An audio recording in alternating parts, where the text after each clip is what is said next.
Welcome everyone. Welcome back to our YouTube channel. And in this video, we are going to discuss about Indian polity topic that is Parliament sessions. So देखिए parliament के बारे में हम previously complete कर चुके हैं, लोकसभा के बारे में एंड राज्यसभा के बारे में. एंड यस, आज का जो हमारा टॉपिक है वो है पार्लियामेंट के सेशंस के बारे में. सो देखिए सबसे इंपॉर्टेंट बात तो ये है कि पार्लियामेंट के जितने भी सेशन है वो स्टार्ट होते हैं कंसेंट ऑफ प्रेसिडेंट के द्वारा. यानी प्रेसिडेंट जब अपना कंसेंट देते हैं तभी हमारे क्या स्टार्ट होंगे, सेशंस. ओके. और हमारे पास देखिए इंडिया के अंदर, इंडिया के पार्लियामेंट में होते हैं 3 सेशन.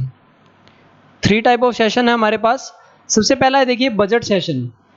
एग्जाम के लिए बहुत इंपॉर्टेंट है budget session. Budget session. Second is monsoon session and third is winter session. ठीक है, ये बात याद रखिएगा. बजट सेशन जो है हमारा वो कब से कब होता है, लेट्स सी. इसको डिटेल में देखते हैं. देखिए बजट सेशन हमारा होता है फेब से लेके मई तक, फरवरी से लेके मई तक का ये सेशन है.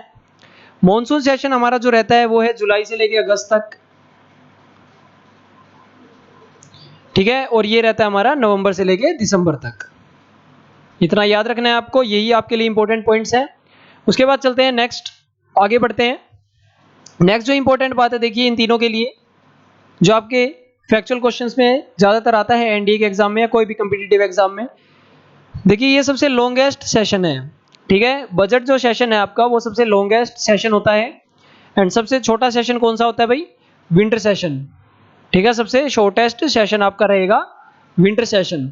ये आपको अच्छे से याद रखना है. ठीक है, सो ये थे हमारे कुछ इंपॉर्टेंट पॉइंट्स. चलिए आगे चलते हैं, हम अगले पॉइंट्स को डिस्कस करते हैं. देखिए अगला जो हमारा पॉइंट है वो है terminating of sitting. Terminating of sitting. What is sitting? देखिए जो हमारे जितने भी हाउस वगैरह बैठते हैं, पार्लियामेंट बैठता है, जब मीटिंग वगैरह होती है तो उसको टर्मिनेट कैसे किया जा सकता है, इसके बारे में बहुत ज़्यादा इंपॉर्टेंट बातें हम स्टार्ट करते हैं. तो देखिए 3 तरीके से हम सीटिंग्स को टर्मिनेट कर सकते हैं. ओके, 3 तरीके से हम अपनी जो ये पार्लियामेंट की सीटिंग है उसको टर्मिनेट कर सकते हैं. First is dissolution. पहला तरीका है डिसोल्व करना, डिसोल्यूशन. Second is prorogation.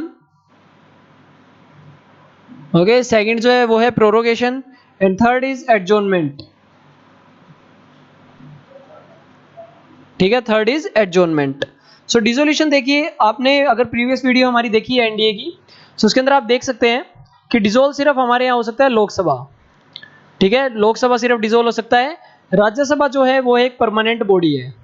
ठीक है, राज्यसभा जो है एक परमानेंट बॉडी है. Lok Sabha is subject to dissolution.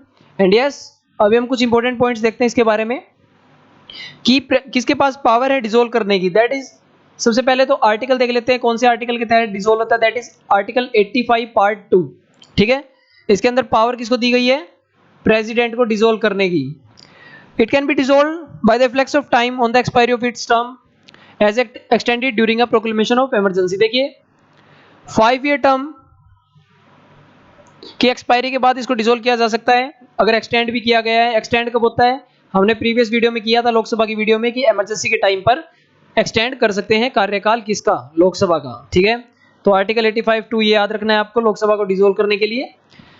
अगला टाइप देखते हैं, दैट इज प्रोरोगेशन. देखिए प्रोरोगेशन आपको क्या बताता है, इसका मीनिंग है termination of a session of a house. यानी किसी भी सेशन को टर्मिनेट करना. ठीक है, टर्मिनेट सेशन. मान लीजिए आज का सेशन चल रहा है तो उसको टर्मिनेट कर दिया गया. ओके, किसके ऑर्डर से, by the order of president. So president के ऑर्डर से. सेम आर्टिकल लगेगा 85 का पार्ट 2, सेम आर्टिकल लगेगा कॉन्स्टिट्यूशन का. ओके, इसके बाद थर्ड है हमारे पास एडजॉर्नमेंट. एडजॉर्नमेंट का मतलब है कि does not put end to the existence of session. Session को खत्म नहीं करता है ये सिर्फ क्या करता है, देखिए ये सिर्फ पोस्टपोन कर देता है उस टाइम को. ठीक है, कि आज मीटिंग नहीं होगी, कल मीटिंग होगी, इस टाइप से पोस्टपोन कर सकता है. ठीक है, ये जो हमारी हाउस की जितनी भी बिजनेस है, जितनी भी एक्टिविटीज है.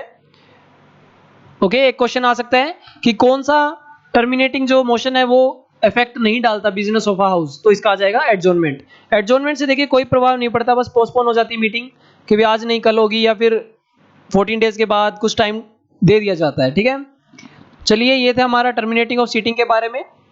नेक्स्ट पॉइंट को डिस्कस करते हैं अब हम। Next point is about joint session. देखिए जॉइंट सेशन जो टॉपिक है वो थोड़ा ध्यान से समझिएगा, इससे रिलेटेड क्वेश्चन आ जाते हैं कई बार। ओके, किसी भी कॉम्पिटिटिव एग्जाम में आ सकते हैं क्वेश्चन। ये भी किसके ऑर्डर से होता है? ये भी प्रेसिडेंट के ऑर्डर से होता है, because president is the integral part of parliament. President किसका पार्ट है? पार्लियामेंट का एक अभिन्न अंग है, इसीलिए। ठीक है, पार्लियामेंट का एक इंपॉर्टेंट पार्ट है। So bill passed by one house and rejected by the other. कब हो सकता है जॉइंट सेशन? देखिए पहली condition, bill passed by one house, ठीक है, one house and rejected by other, दूसरे ने इसको रिजेक्ट कर दिया है, तब यहां पर जॉइंट सेशन हो सकता है। बिकॉज ये मान लीजिए यहां पर बात नहीं बनी इस बिल की पास होने की। ठीक है, सेकंड कब हो सकता है joint session? That is amendment made by other house. ध्यान दीजिएगा, amendment made by other house, दूसरे हाउस ने अमेंडमेंट कहा कि इस बिल में ये बदलाव कर लीजिए। ठीक है, but not acceptable by the house, the first house. लेकिन दूसरे हाउस ने जिसने उसको पास किया था उसने इसको एक्सेप्ट नहीं किया, तो ये भी एक लड़ाई वाली बात हो गई। ठीक है, ये भी एक लड़ाई वाली बात हो गई। तो ये हो गया सेकंड में। एंड थर्ड कब हो सकता है? When the bill remains pending, when the bill remains pending और अनपास्ड। ठीक है, अनपास्ड फॉर 6 मंथ। ध्यान दीजिएगा, लगभग कम से कम 6 महीने तक उसको पेंडिंग में रखा गया है, पास नहीं किया गया है, तब क्या होगा? एक जॉइंट सेशन किया जाएगा। किस चीज का जॉइंट सेशन होगा? लोकसभा प्लस राज्यसभा का सेशन होगा। इसको प्रिसाइड कौन करेगा? इसको प्रिसाइड करेगा स्पीकर ऑफ लोकसभा। ठीक है, ये भी एक इंपॉर्टेंट क्वेश्चन है कि जॉइंट सेशन को प्रिसाइड कौन करता है? That is speaker of Lok Sabha. Is that clear? चलिए आगे हम कुछ इंपॉर्टेंट पॉइंट्स और कर लेते हैं इनसे जुड़े हुए। अगला जो हमारा टॉपिक है, ये बोला जा रहा है कि ज्वाइंट सीटिंग में कितने बिल आए हैं आज तक। देखिए आज तक 3 ही बिल आए हैं ज्वाइंट सीटिंग में। उन तीनों बिल्स को आप याद कर लें, एग्जाम में फैक्ट्स ज्यादा आते हैं। अगर पॉलिटी की हम बात करें तो सबसे पहला बिल है dowry prohibition bill. Dowry prohibition bill, दहेज प्रथा को खत्म करने के लिए ये बिल था। कब का बिल है ये? है 1961 का बिल। ठीक है, इसके अंदर भी जॉइंट सीटिंग हुई थी। सेकंड जो बिल है वो है बैंकिंग सर्विस कमीशन बिल। ठीक है, बैंकिंग सर्विस कमीशन बिल ये हुआ था 1978 के अंदर। ठीक है, ये हुआ था 1961 के अंदर। And third is POTA bill, POTA bill, POTA bill. ठीक है, पोटा बिल कब हुआ था? ये हुआ था 2002 के अंदर, इतना याद रखिएगा। सो ये थे हमारे कुछ इंपॉर्टेंट पॉइंट्स जॉइंट सीटिंग से रिलेटेड। चलिए अगला टॉपिक हम स्टार्ट करते हैं आज का, that is mechanism of parliamentary proceeding. तो अगला जो पॉइंट है वो हमें बताता है पार्लियामेंट्री प्रोसीडिंग्स के बारे में। ठीक है, कि पार्लियामेंट के अंदर प्रोसीडिंग कैसे चलती है, ये बहुत ही इंपॉर्टेंट पॉइंट है और आज का हमारा लास्ट टॉपिक भी है इस वीडियो का। पार्लियामेंट्री प्रोसीडिंग के अंदर देखिए हमारे पास first hour of the sitting devoted to question and that hour is known as the question hour. देखो जब लोकसभा की मीटिंग है, इसका जो पहला घंटा होगा फर्स्ट आवर, इसको बोला जाता है क्वेश्चन आवर। क्या बोला जाता है भाई? Question our. क्वेश्चन आवर क्यों बोला जाता है? बिकॉज इसके अंदर सिर्फ और सिर्फ क्वेश्चन पूछे जाते हैं, इतना याद रखिएगा आप। ठीक है, इसके बाद देखिए हमारे पास क्वेश्चंस होते हैं, ये जो क्वेश्चन पूछे जाएंगे इस पहले घंटे में, ये होते हैं हमारे पास देखिए 3 टाइप के। ध्यान दीजिएगा, हमारे पास होते हैं 3 टाइप के जो आपके एग्जाम के लिए भी इंपॉर्टेंट है। पहला होता है अस्टेयर्ड क्वेश्चन। पहला कैसा क्वेश्चन होता है? A starred question. ठीक है, second is an unstarred question, इसी की दूसरी form the unstarred question. And third is short notice question. ध्यान दीजिएगा, this is your short notice question. ठीक है, तो देखिए स्टेयर्ड क्वेश्चन, इसके अंदर क्या होता है?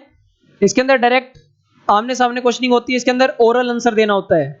यानी जिससे क्वेश्चन पूछा गया उसको एक ओरल आंसर देना होगा और सामने दिया जाएगा आंसर बिल्कुल, ठीक है। आंसर टू सच क्वेश्चन में be followed by supplementary question, और जब ओरल सुनते हैं तब उसके साथ साथ एक और क्वेश्चन पूछा जा सकता है, ठीक है। तो फॉलो कर सकते हैं क्वेश्चंस बहुत सारे उसके पीछे पीछे। तो ये होता है हमारा स्टेट क्वेश्चन जिसमें ओरली आंसर करना होता है, तो वो क्वेश्चन भी दोबारा पूछ सकता है उससे रिलेटेड।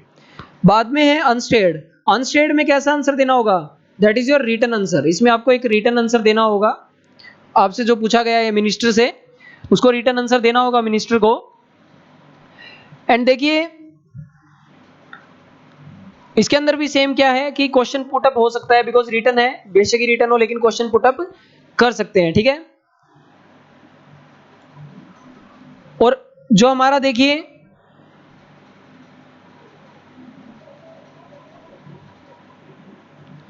लास्ट है that is short notice question. इसके अंदर देखिए क्या होता है, शॉर्ट नोटिस के अंदर ये है कि नोटिस देना पड़ेगा पहले, कोई क्वेश्चन है जो पब्लिक इंपॉर्टेंस के लिए बहुत ज्यादा जरूरी है।